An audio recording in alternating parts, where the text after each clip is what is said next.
De pronto se levantó en el mar una tempestad tan fuerte que las olas cubrían la barca, pero él estaba dormido. Los discípulos lo despertaron diciéndole: Señor, sálvanos, que perecemos.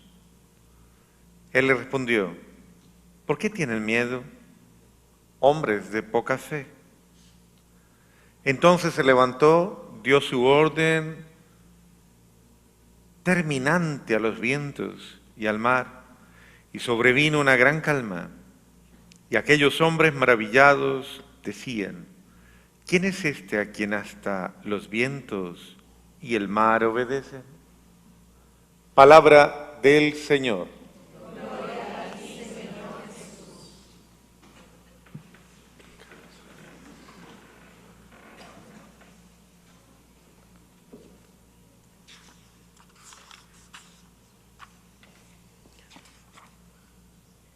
Podemos prender la luz de atrás un poquito. El Señor nos invita hoy a que reflexionemos con la Iglesia y en el misterio de la Iglesia sobre el sentido de la confianza en Dios.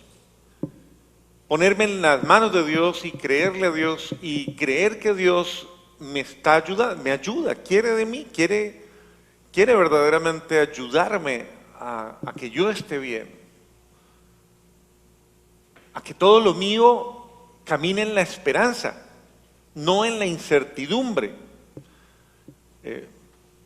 Podemos tener la tentación de nosotros caer en los miedos y caer en la angustia y caer en todo aquello que básicamente nos lleva a negar que Dios es verdad y a convertir todo esto pues como en una fantasía, o sea, en algo irreal.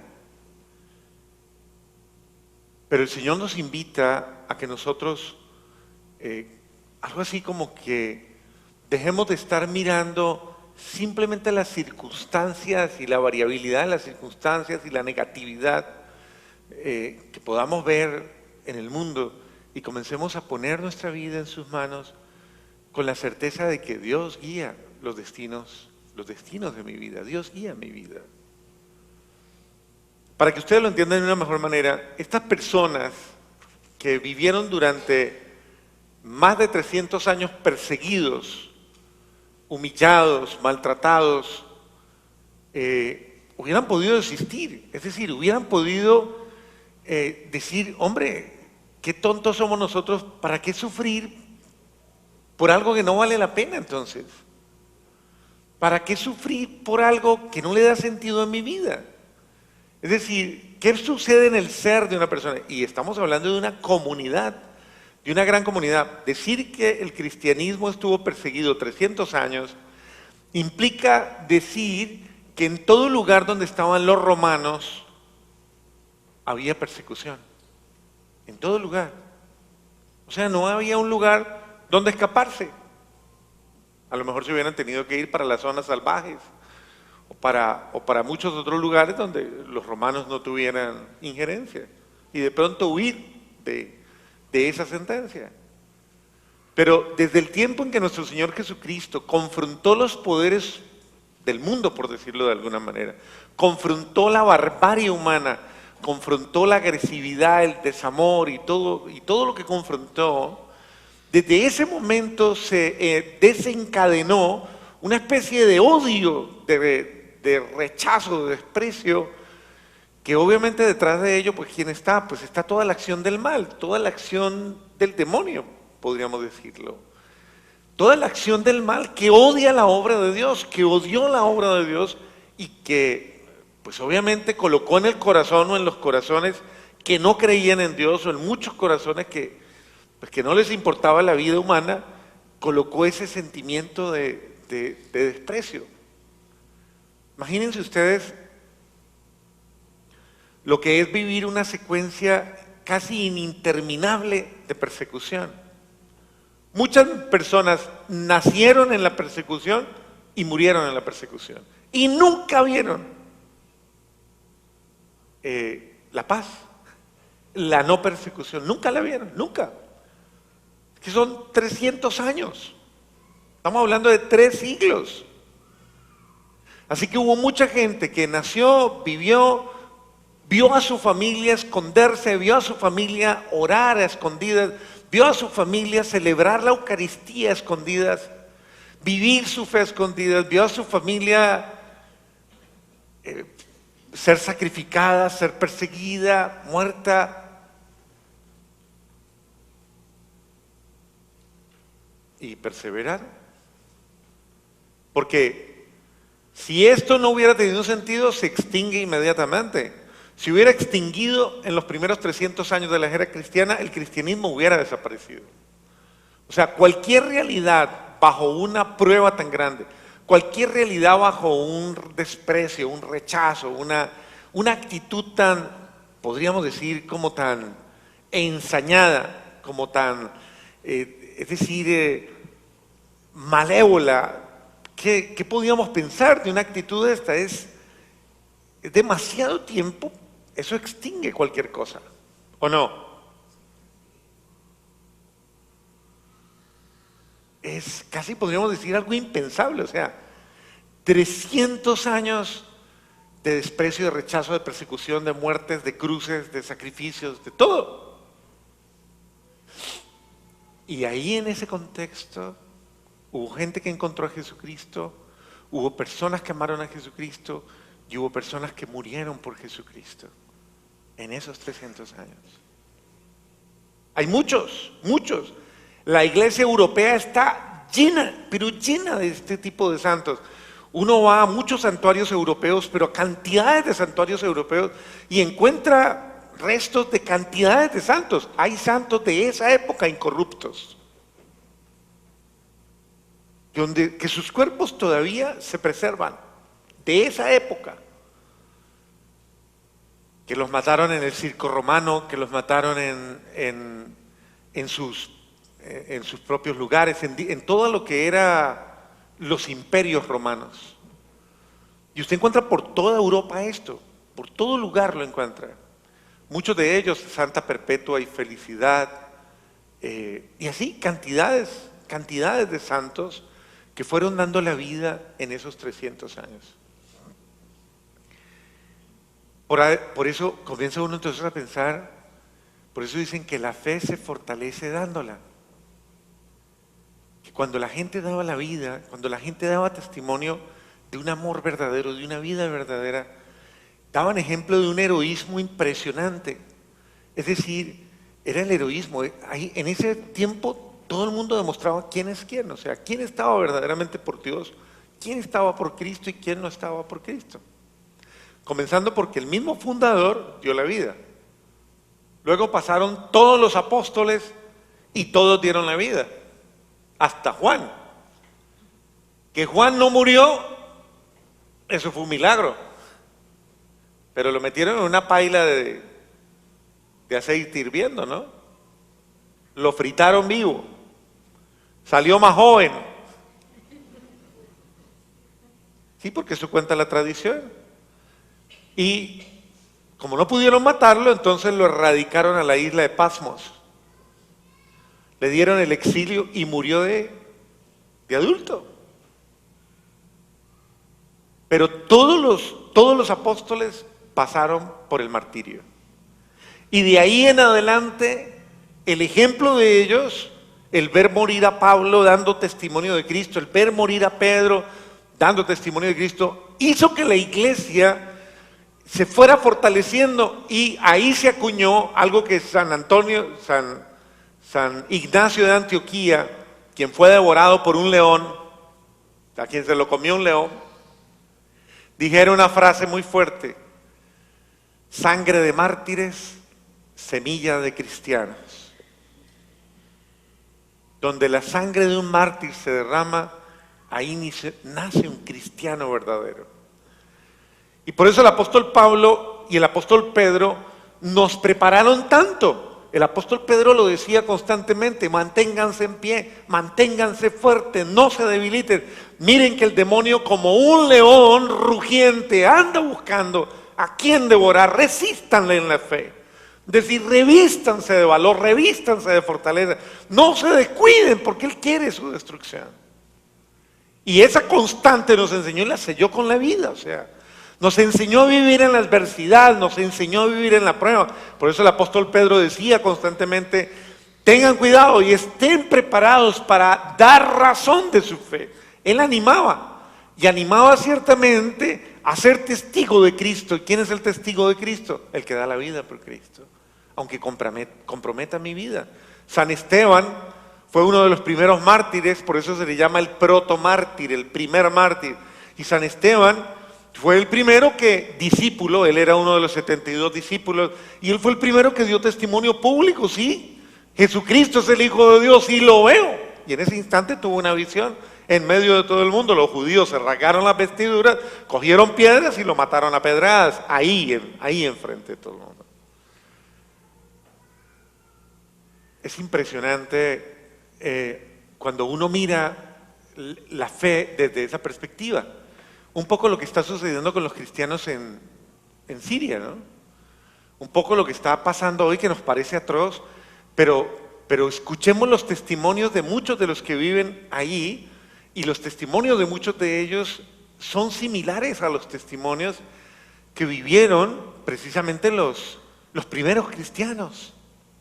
Recuerdo nomás la narración de Santa Perpetua.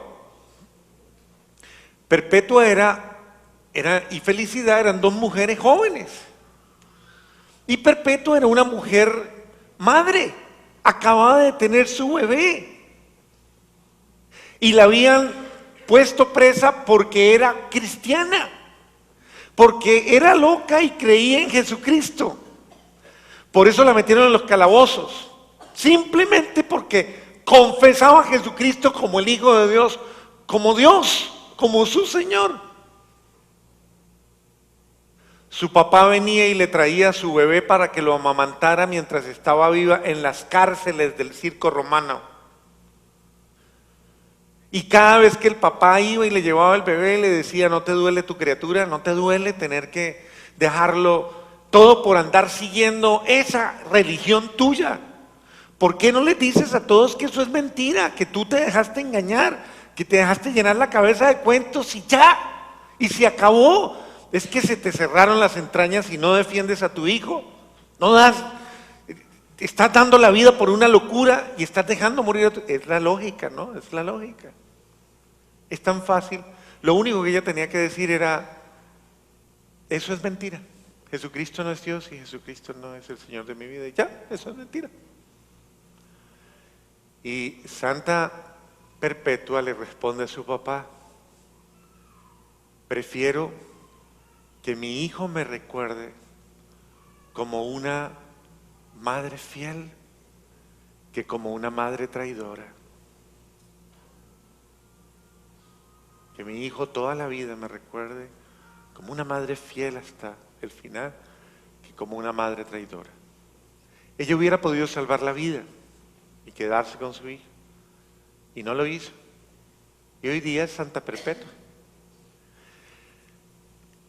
Salió 2 vacas salvajes con cachos, las cogieron a ella y a todos los que tiraron ese día en el circo romano, las pasearon por el cielo, las volvieron nada y al final vinieron los verdugos y le cortaron el cuello.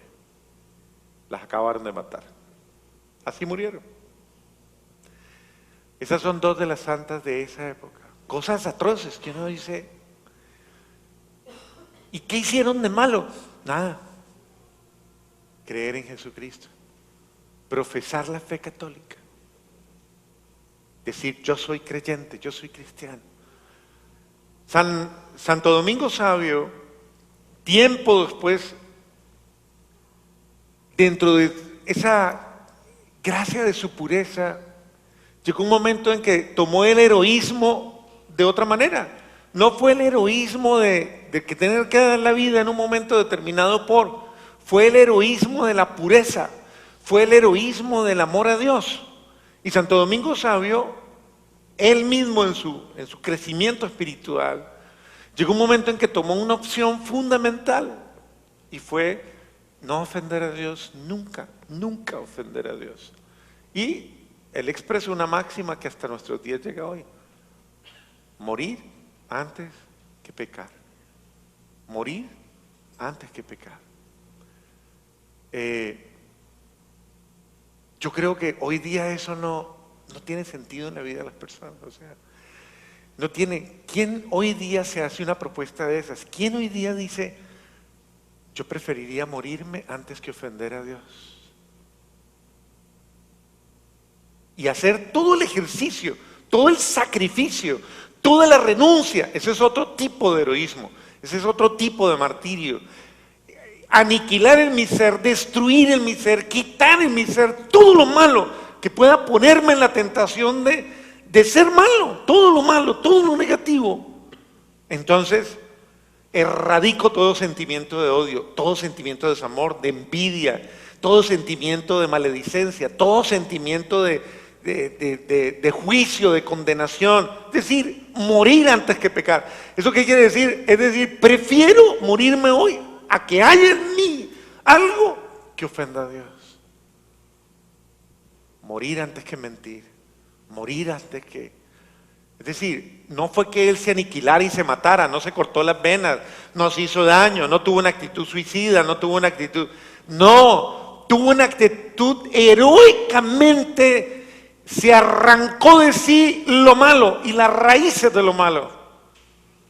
No quiso vivir ni con resentimientos, ni odios, ni malos pensamientos. Nada, no quiero en mí nada que ofenda a Dios. Eso suena raro, suena rarísimo. Porque lo normal es que, pues, y es como el relajamiento nuestro, ¿no? Muchas veces. Lo normal es que no, pues sí, eso es normal. Hablar de los demás, eso es hasta entretenido. Lo normal, eso yo puedo sentir. Pues que a uno le tiene que caer bien todo el mundo, pues. Así no le dicen a uno. Todo el mundo le tiene que caer bien a uno. No, pero si, ¿qué estoy diciendo de malo? Estoy diciendo la verdad. Estoy diciendo la verdad, que mi cuñada es una atenida ahí, que es una mantenida, que mi cuñado es un... Estoy diciendo la verdad. Que mi suegro vive de... Y así sucesivamente, o sea, es normal vivir pecando. Es normal vivir ofendiendo, es normal vivir renegando, es normal vivir no amando. Y por eso no tiene sentido nuestra fe, porque nuestra fe no nos cuesta nada, porque ante nuestra fe no nos exigimos nada, porque no somos fieles a ella, porque no nos cuesta ni una lágrima. A mí me estremece cuando una persona viene a confesarse y le duele su pecado, le duele. Cuando ella misma de verdad tiene esa contrición profunda de su corazón y tiene el dolor profundo de haber ofendido a Dios, de haberle faltado a Dios. Eso estremece, conmueve, porque eso revela su fidelidad, revela que no lo quiere hacer. Que es muy diferente cuando llegan y se sientan y le dicen a uno, no, y ni pasó aquí, ni cuando estaba confesando. Eso es cuando he confesado por allá en África, aquí no.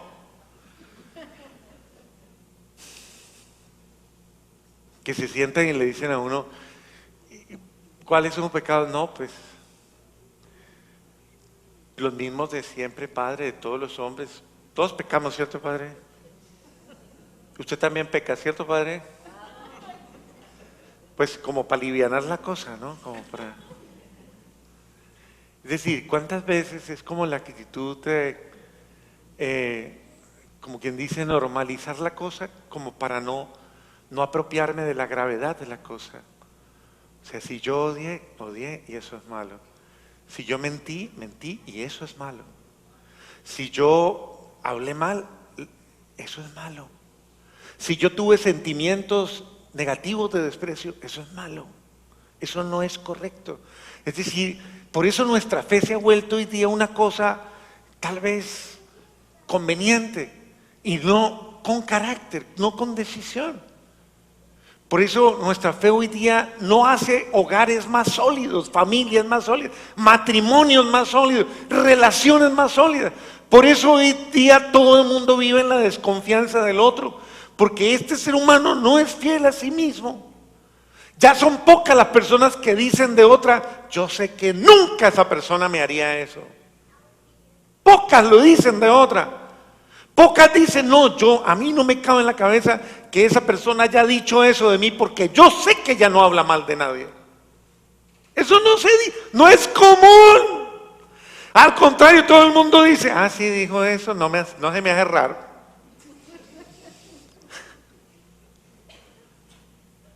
Porque ya no hay el carácter de fidelidad, ya no hay el carácter de creer verdaderamente que si dejé a mi marido tranquilo, lo encuentro solito, tranquilo. Si dejé a mi mujer tranquila, solita, ella no va a hacer nada malo. Si dejé a alguien hasta con dinero, lo dejé y le entregué todo y le dije, no sé ni cuánto hay, yo no tengo por qué desconfiar de nada. No desconfío del ser humano. ¿Cuál es el problema? El ser humano se ha acostumbrado tanto a vivir irregularmente que ese ser humano ya no emite confianza.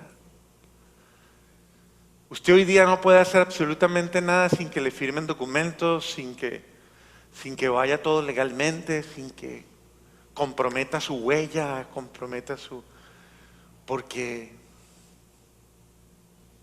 tal vez el único que hacía negocios así era los grandes narcotraficantes que decían, no me firme nada, tranquilo. Pero porque sabían que si no le pagaba lo mataba. Entonces, no, yo creo en usted. Usted verá si se porta bien o no. Frente al castigo, frente a la... Pero una persona, cuando yo llegué aquí a Estados Unidos, por primera vez que comencé a conocer la cultura americana, a mí me impresionó muchísimo ir a un centro comercial o ir a cualquier lugar y notar que la gente cuando se tropezaba contigo inmediatamente se volteaba y te pedía perdón. Y yo decía, ve, tan educados. Dios mío, qué educación tan grande, qué maravilla, qué gente tan delicada, qué gente tan respetuosa de tu espacio. Y cuando ya comencé a conocer bien la cosa, me di cuenta que no era por respeto, que no era por delicadeza, era miedo a que me peguen una demanda.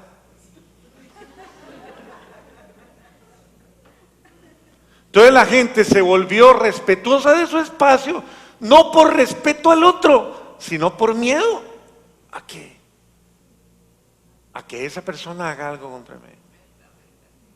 Pero no por amor a la otra persona, no por respeto a la otra persona. Tenemos mucho que aprender de este capítulo de la historia católica, de la historia del cristianismo. Tenemos mucho que aprender del testimonio con que nos gritan los fieles, con que nos grita la vida de los que han sido fieles y de los que han muerto siendo fieles a Dios, fieles a la verdad, de aquellos que han preferido antes que maldecir, antes que renegar, antes que hacer algo en contra de Dios, del hermano, han preferido dar la vida. Y cuando entendamos eso, yo creo que vamos a depurar y vamos a ir una vez más recuperando el sentido de palabras que hoy día ya no significan nada, como fidelidad, como respeto, como integridad, como pureza, como fidelidad, sí, como tantas otras palabras que hoy día no se entienden, y más actitudes. Pienso que es importante mirar hacia la vida de los santos con confianza. Jesús y la palabra de Dios hoy nos indica, los que creyeron, los que confiaron, Dios no los defraudó. Lot creyó, confió y por eso no miró para atrás. Porque le creyó a Dios en la persona de los ángeles. No así la mujercita de Lot, quien o bien por curiosa, o bien porque dudó de la palabra de Dios en los ángeles, quiso verificar si era cierto o no era cierto la advertencia con la que le habían dicho, no lo haga. Y sin embargo, y a pesar de haberle dicho, no lo haga, lo hizo. Así es la vida. La vida nos dice, no haga ciertas cosas porque le puede costar la vida. Esas son las normas básicas. No lo haga.